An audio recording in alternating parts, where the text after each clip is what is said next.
goodmorningnews.in, जो आपको रखे सबसे आगे। ऐसी भाषाओं को प्रोत्साहन नई शिक्षा नीति में बहुत ध्यान से दिया जा रहा है। पूरी तरह से उसका वो स्ट्रक्चर है कि कैसे इन भाषाओं को बढ़ावा दिया जाएगा।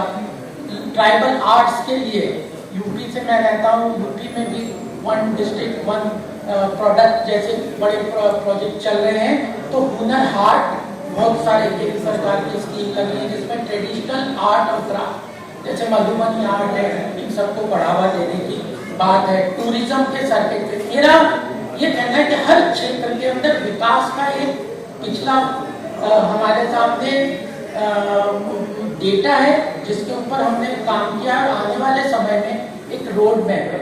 महत्वपूर्ण है कि आने वाले समय में हम कहाँ जाएंगे। टूरिज्म के सेक्टर को जैसे बुद्धिस्ट सर्किट की बात है, आईटी के ऊपर इतना केंद्र सरकार का जोर है कि लगभग 5 लाख का रोजगार आईटी के सेक्टर में देंगे, आईटी हब बनाएंगे।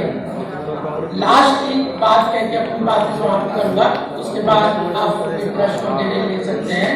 वह है कि अगर इतिहास में देखें तो बिहार का इंटेलेक्चुअल कैपिटल बहुत ही पूरे देश को मार्गदर्शन देने वाला है। अगर हम पुराने समय में गणराज्यों को देखें, बौद्ध भगवान बुद्ध के समय में, तो गणराज्यों में डेमोक्रेसी थी, जनता की भागीदारी थी, उसमें तो एक इंटेलेक्चुअल कैपिटल था। पाटलिपुत्र का उसके बाद जो था, पाटलिपुत्र ने मौर्य शासन से सबसे समृद्ध राष्ट्र अगर कहीं भारत का बना गुप्ता डायनेस्टी और उसके बाद तो वह पाटलिपुत्र उसका सेंटर था। आज के दिन में भी और जेपी मूवमेंट को भी हम देखें तो यह जो इंटेलेक्चुअल कैपिटल है बिहार का, विद्वत्ता है, पढ़े लिखे लोग हैं, एंटरप्राइजिंग है, उन लोगों के लिए इस चीज को पूरी तरह से उसको उभार के लाना, उसको बढ़ावा देना, यह बहुत ही जरूरी चीज है। और सबसे महत्वपूर्ण बात है कि एग्रीकल्चर सेक्टर का जो कंट्रीब्यूशन है, कई बार यह चिंता होती है, लोग बात करते हैं कि एग्रीकल्चर सेक्टर का और इंडस्ट्रियल सेक्टर का बिहार में डेवलपमेंट में क्या रोल है।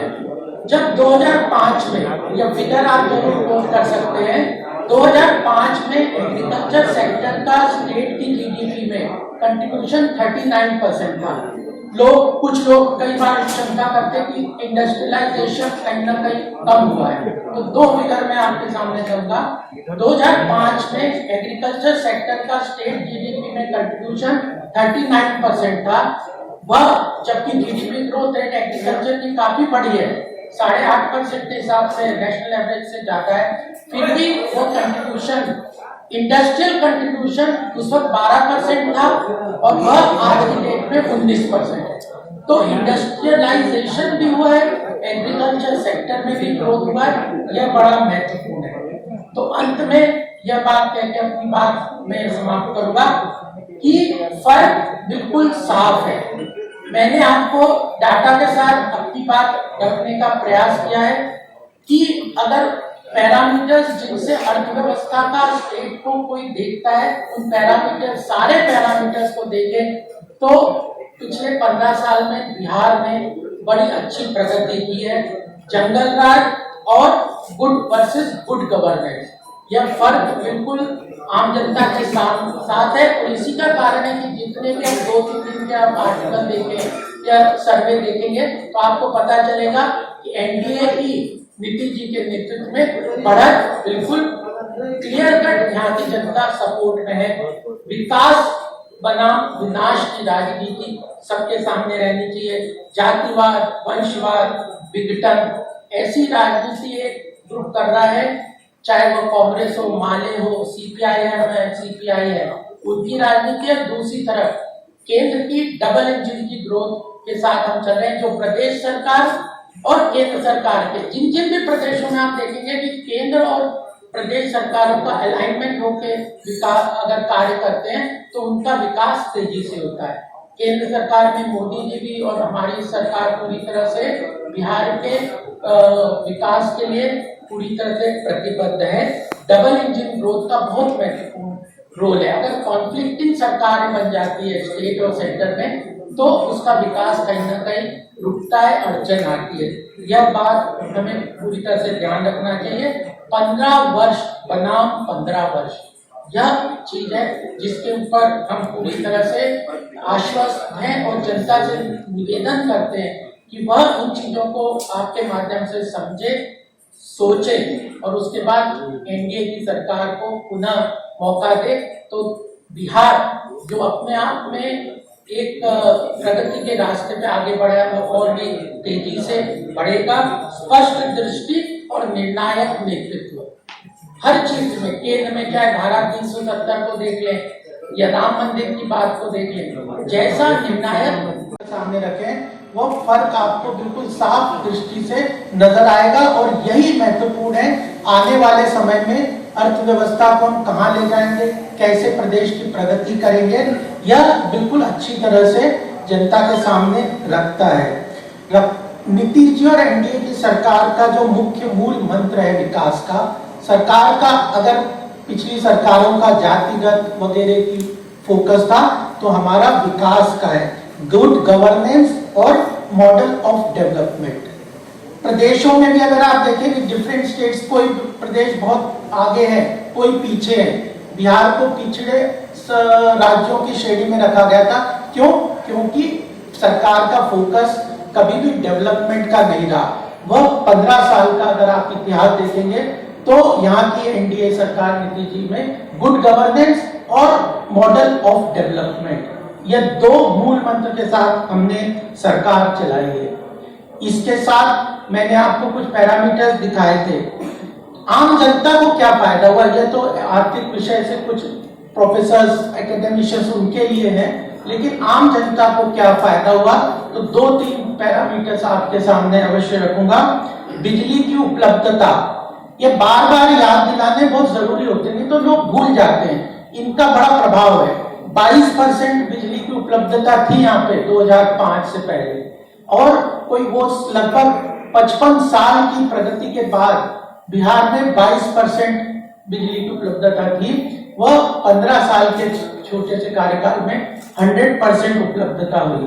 सड़कों का निर्माण ग्रामीण क्षेत्र से लेके 2 लेन 6 लेन ऐसी सड़कों का कवरेज ग्रामीण क्षेत्र को विशेषकर मात्र 34% था, वह बढ़ के 96% हो गया। और प्रति व्यक्ति आय, एक व्यक्ति की आय 8,000 रुपए से बढ़कर 43,822 रुपए हो गई। तो इतना बड़ा बदलाव 15 साल में अगर कोई यह लेके रिपोर्ट कार्ड लेके जनता के सामने जा रहे हैं, तो मुझे लगता है कि वह अपने आप में जो प्रधानमंत्री मोदी जी का हर वक्त यह दिशा निर्देशन रहता है कि जब भी आप चुनाव में जाए, कहीं भी प्रदेशों में जाए, हम तो हर प्रदेश में घूमते जहाँ देखते हैं कि अपना रिपोर्ट कार्ड लेके जाइए, ताकि जनता को पता चले कि आपका क्या लक्ष्य है, किस तरफ आप बढ़ना चाहते हैं, क्या आपने काम किया, और उसके ऊपर आप बिल्ड करके आगे कहाँ जाना चाहते हैं। ये जरूर महत्वपूर्ण है कि पिछले 15 साल क्या किया, उसके पहले क्या किया, वो इतिहास का विषय हो सकता है, लेकिन आगे हम क्या करेंगे ये भी हमारे लिए महत्वपूर्ण है। हम किस रास्ते पे जा रहे हैं यह देखना चाहिए। सबसे बड़ी बात अभी बिहार में है कि जॉब के ऊपर प्रॉमिस कर रहे हैं, कह रहे हैं हम इतने जॉब देंगे, इतने इस प्रकार सरकारी नौकरियों में जॉब दे देंगे। एक ही डेटा मैं आपके सामने देना चाहता हूं, 2005 में के पहले 10 साल 96 से लेके 1996 से लेके 2005 तक जो टीचर्स की भर्ती थी, मात्र 30,000 टीचर्स की भर्ती हुई। 90,000 केंद्र सरकार के कई लेटर्स है हमारे पास, जिसमें केंद्र सरकार ने प्रदेश सरकार को, उस वक्त की सत्ता को के लोगों को, यहाँ पे आरजेडी को लिखा था कि 90,000 टीचर्स की सैलरी केंद्र सरकार का प्रेशर था कि हम देंगे, आप उन्हें एम्प्लॉय करिए। लेकिन उस 90,000 में से भी मात्र 30,000 लोगों को एम्प्लॉयमेंट मिले, लगभग 9-10 साल में इन्होंने दिया। और उस कंपैरिजन में अगर 15 साल को आप देखें तो 3 लाख टीचर्स की भर्ती हमारे सरकार के दौरान हुई है। जॉब क्रिएशन की बात देखें तो सबसे महत्वपूर्ण स्वरोजगार की बात है। आज इतने लोग, युवा लोग आते हैं काम के लिए, नौकरी वगैरह के देखते हैं, तो हम रोजगार के अवसर प्रदान करने का हमारा जो फोकस है मोदी जी का, सरकार का, केंद्र का, प्रदेशों में, तो मुद्रा लोन बहुत ही महत्वपूर्ण योजना है जिसमें स्वरोजगार के लिए युवाओं को बड़े अवसर प्राप्त होंगे। तो 2.5 करोड़ 2.4 करोड़ लोगों को यहाँ पे बिहार में मुद्रा योजना के तहत लाभ प्रोवाइड किया गया है और 92,000 करोड़ का लोन पिछले 4-5 साल में दिया गया है। पुलिस फोर्स में काफी भर्ती की गई है। तो इस तरह की जो सरकारी नौकरियों की आपूर्ति की बात है, उसमें एम्प्लॉयमेंट की बात है, उस सब में प्रदेश सरकार पूरी तरह से जागरूक है और उसमें अचीव करने के लिए रोड मैप की तरह आगे बढ़ रहे हैं। सामाजिक महिलाएं 50% वर्ग हमारे यहाँ महिलाओं का है, उसका जब तक विकास नहीं होगा, उसका उत्थान नहीं होगा, उसका goodmorningnews.in, जो आपको रखे सबसे आगे।